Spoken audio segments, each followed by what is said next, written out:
Moi, je vais retrouver Myriam Sera, qui va vous parler maintenant du centre Pompidou de Malaga. Vous imaginiez peut-être pas qu'il y avait un centre Pompidou à Malaga. C'est un centre éphémère. Voilà. Vous éteindrez en partant? Oui, j'ai les clés, William.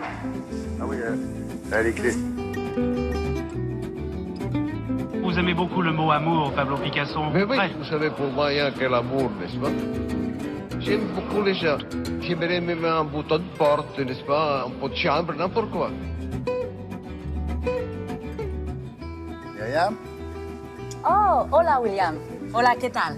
Muy bien. ¿Y a dónde vamos ahora? Ah, vamos a España, en Andalucía, à Malaga. ¿Y por qué Malaga? Pourquoi Malaga? Oui, c'est vrai d'ailleurs. Pourquoi Malaga? Malaga, c'est très simple. Alors, il y a plusieurs raisons à cette question, William. La première, c'est parce que l'Andalousie, c'est une région très dynamique en matière de tourisme. Ouais. Parce que Malaga, c'est la troisième ville culturelle d'Espagne, derrière Madrid et derrière Barcelone. Et vous savez que pour à peine 600 000 habitants, ils ont 35 musées à Malaga. Et aussi parce que Malaga, c'est la ville de naissance de Pablo Picasso. Alors, quoi de mieux pour ouvrir la première succursale du centre Pompidou en dehors de France? Donc, Malaga était un choix assez facile. Mais c'est un musée définitif, enfin un centre d'art contemporain définitif, ou alors c'est éphémère? Alors, très bonne question. Justement, pour se démarquer par rapport aux autres musées qui ont imposé leur marque un petit peu à l'étranger, eh bien, eux, ils ont choisi d'imposer leur musée, mais d'une manière provisoire. Donc, le Centre Pompidou de Malaga s'installe uniquement pour 5 ans. Ça fait 2 ans qu'ils ont ouvert.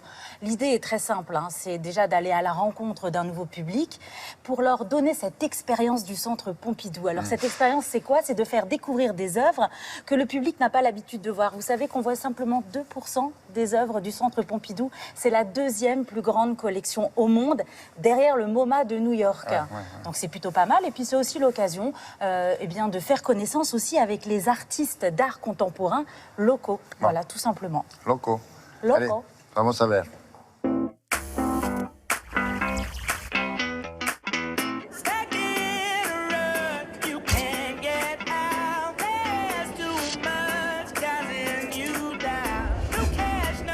Le centre Pompidou de Malaga est situé au cœur de la zone portuaire de la ville. Ce cube de verre décoré par Daniel Buren est devenu un symbole incontournable de notre région et surtout de notre belle ville de Malaga. Cette exposition, qui va durer plus de 2 ans, propose aux visiteurs un parcours thématique. Nous explorons par exemple, à travers une sélection d'œuvres, les possibilités et les limites du portrait. Car en effet, le portrait est le reflet de l'émotion de l'artiste face à son modèle. Nous parlons aussi de l'art de l'autoportrait, qui engage cette fois-ci la relation qu'entretient l'artiste avec son public et le monde.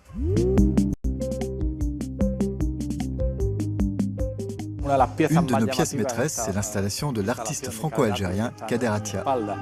À travers son œuvre, Kader Atia questionne la place de l'individu dans la société. Il se voit comme un témoin de son époque, tout comme l'étaient avant lui Chagall ou Picasso.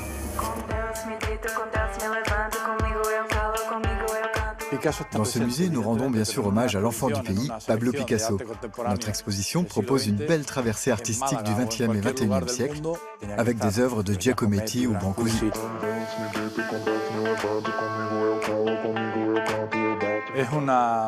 Le Centre Pompidou Malaga organise aussi des expositions temporaires, comme celle-ci, qui retrace 70 ans du dynamisme architectural de Paris. Une architecture toujours tendance, recherchée, et qui a inspiré le monde entier. Ici, bien sûr, on n'a pas oublié le clin d'œil à Renzo Piano et Richard Rogers, les architectes du Centre Pompidou Paris.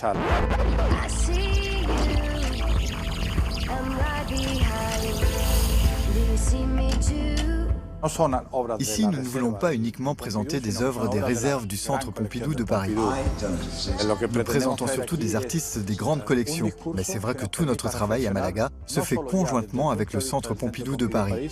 Il est d'ailleurs très intéressant de confronter nos points de vue. C'est très enrichissant. Cette réflexion que nous entretenons en permanence avec Paris nous permet d'avoir un dialogue universel, pas seulement sur l'art au XXe et XXIe siècle, mais aussi sur les problématiques du monde en général.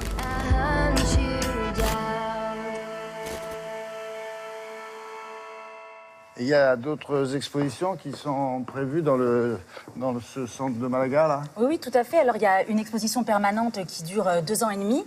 Et puis, entre-temps, il y a 2 à 3 expositions temporaires pendant l'année. Mais par exemple, ça veut dire qu'un jour, ils pourront peut-être voir cette exposition de Sitambli, là.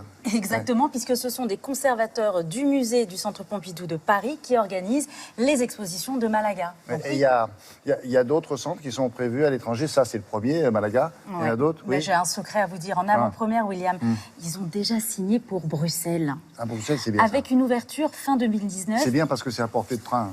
Oui, mais juste avant, il y aura peut-être une ouverture du côté de Shanghai. Ah. On pourra peut-être aller faire un tour. Hein. Vous voulez y aller? Ouais. Oui, bien sûr. On a fini ici. On va retrouver tous vos camarades en bas qui nous attendent sur la piazza. Et en plus, ça tombe bien parce que cette fois-ci, je connais le chemin. Vamos, Tout droit et à droite. I love Paris in the springtime. I love Paris in the fall. Voilà, c'est tout pour aujourd'hui, pour cette émission spéciale les 40 ans du Centre Pompidou. Alors, on ne pouvait pas tout vous montrer, évidemment. Le plus simple, si vous passez par là, c'est d'aller à ce centre-là et restez-y la journée parce que ça vaut vraiment le coup. Vive la culture, vive le Centre Pompidou. À propos de culture, je vous signale, mais enfin, vous le savez puisque vous êtes des fidèles, c'est 40 minutes de culture par jour dans Télématin. Grâce à qui? À cette équipe exceptionnelle, madame, monsieur, qui vous salue. Saluez, s'il vous plaît. Et voilà. Voilà.